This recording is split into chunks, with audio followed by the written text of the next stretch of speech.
ജീവിതത്തെ സഹോദരന്മാരെക്കാൾ ബഹുമാന്യനാക്കി മാറ്റിയത് അവൻ ഇസ്രായേലിന്റെ ദൈവത്തോട് പ്രാർത്ഥിച്ചു. ചെറിയൊരു വാക്കാണ് അത് വായിക്കുന്നത്, പക്ഷെ അതിനകത്ത് കിടക്കുന്നത് ഒരാശയ നിധിയാണ്, നിധി കുംഭമാണ്. അതിനകത്ത് കിടക്കുന്നത് ഒരാശയ പ്രപഞ്ചമാണ്. ഇസ്രായേലിന്റെ ദൈവത്തോട് എന്ന് പറഞ്ഞാൽ എന്തെന്നറിയാമോ? ഇസ്രായേലിന്റെ ദൈവം എന്ന് പറഞ്ഞാൽ ഇസ്രായേൽ ആരാ? ഇപ്പൊ ഇസ്രായേലും പാലസ്തീനും ഹമാസും ആ ഇസ്രായേൽ അല്ലേ ഇത്? ആരാണ് ഇസ്രായേൽ? ഇസ്രായേൽ ഒരാളാണ്. ആരാണത്? യാക്കോബ്. ഇസ്രായേൽ ഒരാളാണ്. ആരംഭ അർത്ഥത്തിൽ, പ്രാഥമിക അർത്ഥത്തിൽ ഇസ്രായേൽ ഒരു ജനതയാകുന്നതിന് മുമ്പ് അതൊരാളായിരുന്നു. ആരാണത്? യാക്കോബ്.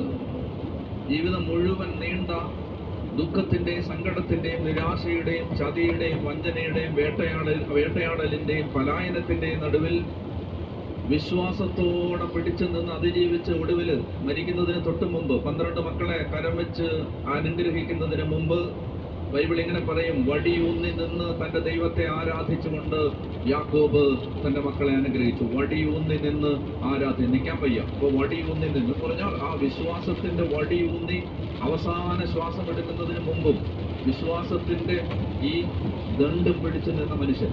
അപ്പോ അതാണ് യാക്കോബ്. അവൻ ഇസ്രായേലിന്റെ ദൈവത്തോട് എന്തെന്നറിയാം, ഒരു ബന്ധമുണ്ടായിരുന്നു. പറഞ്ഞേ ഹല്ലേലൂയ. മൊത്തം ജീവിതത്തെയും തിരുത്തി എഴുതുന്നത് ഒരു ബന്ധമാണ്. ബന്ധം ആരോടുള്ള ബന്ധം?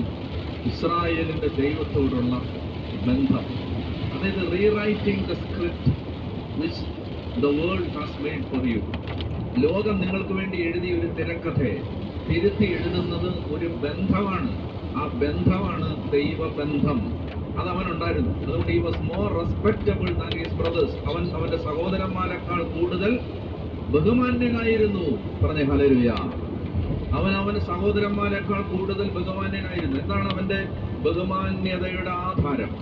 എന്താണ് അവനെ കൂടുതൽ ബഹുമാന്യനാക്കി മാറ്റിയത്? പറയൂ, എന്താണ്? ഇസ്രായേലിന്റെ ദൈവത്തോടുള്ള ബന്ധം. മനസ്സിലായി? മതം എന്ന് പറഞ്ഞാല് അതൊരു സമ്പ്രദായമാണ്. ആത്മീയത എന്ന് പറഞ്ഞാല് അതൊരു ബന്ധമാണ്. നമുക്ക് മറികടക്കാനുള്ളൊരു ദൂരമാണ് മതത്തിൽ നിന്ന് ആത്മീയതയിലേക്കുള്ളൊരു ദൂരം. ചടങ്ങുകള്, ആചാരങ്ങള്, സിസ്റ്റംസ്, പ്രാർത്ഥനകള്, സംഘടനകള്, കൂട്ടായ്മകള്, ചെയ്യുന്ന കാര്യങ്ങള്, ഇങ്ങനെ 100 കണക്കിന് റിച്വൽസ്, ആചാരങ്ങൾ, സമ്പ്രദായങ്ങൾ, നടപടിക്രമങ്ങൾ, ഇതിന്റെ ആകത്തുകയുടെ പേരാണ് മതം. പക്ഷെ ഒരു മതത്തിൽ നിന്നാൽ നിങ്ങൾക്ക് ബന്ധം ഉണ്ടാവണമെന്നില്ല. പറഞ്ഞേ ഹല്ലേലൂയ. പള്ളി വരുമ്പോഴും നിങ്ങൾക്ക് ബന്ധമില്ലാത്ത ഒരാളായിട്ട് നിൽക്കാം. കുർബാനയ്ക്ക് നിൽക്കുമ്പോഴും നിങ്ങൾക്ക് ബന്ധമില്ലാത്ത ഒരാളായിട്ട് നിൽക്കാം. നമുക്ക് മറികടക്കാനുള്ളൊരു ദൂരം ഈ മതത്തിൽ നിന്ന്, സമ്പ്രദായങ്ങളിൽ നിന്ന് ആത്മീയതയിലേക്ക്. ആത്മീയത എന്ന് പറഞ്ഞാൽ എന്താണ്? റിലിജൻ എന്ന് പറയുന്ന വാക്കാണ്. റിലിജൻ അതാണ് മതം. റിലിജൻ.